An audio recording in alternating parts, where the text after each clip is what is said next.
આ કોંગ્રેસના બંને નેતાઓને આ બનાસકાંઠાની જનતાએ પાણીચું આપવાનું કામ કર્યું છે. માત્ર જ્ઞાતિવાદ, વર્ગ વિગ્રહ. હું આ સમાજનો નેતા, હું બનાસની બેન. અમે તમારી બેન, તમારું સન્માન કરીએ છીએ. તમે અમારી સૌની બેન છો.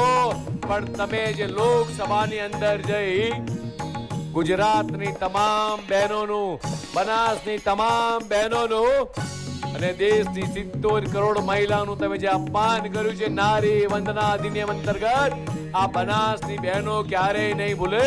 અને એનો કરારો જવાબ આગામી દિવસોની અંદર અમારી માતા બહેનોએ તમને તમારા ગઢમાંથી તમારી સીટો એ તમારા સાડીના પલ્લુમાંથી હાંચકી લીધી છે. આ ભારતીય જનતા પાર્ટીનો કાર્યકર્તા, બૂથનો કાર્યકર્તા એ તમારા સાડીના પલ્લુમાંથી બાંધેલી સીટો હાંચકી ભગવો લહેરાઈને આવ્યો છે.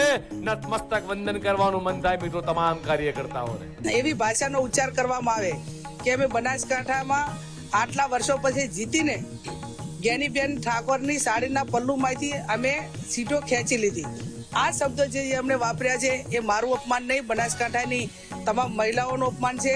હું બનાસકાંઠામાં ચૂંટાયેલી પ્રતિનિધિ છું. મારા બનાસકાંઠાના તમામ સમાજના મતદારોનો અપમાન છે, બેન દીકરીનું અપમાન છે કે જે બેન દીકરીએ ચૂંટણીની અંદર એક દીકરી તરીકે મામેરું માગ્યું હોય અને સમગ્ર બનાસકાંઠાની જનતાએ એમને લપડાક મારીને છબીની વાતો કરતા હતા. એમાંથી બનાસકાંઠાની જનતાએ એક દીકરી તરીકે મામેરું ભરીને મેન્ડેટ આપ્યો, એમનું અપમાન છે. અને પલ્લુ કોને કહેવાય કે પણ કોઈ પણ દીકરી જ્યારે માથે સાડી ઓઢે, પલ્લુ મૂકે ત્યારે એને મર્યાદાનું પ્રતીક માનવામાં આવે છે.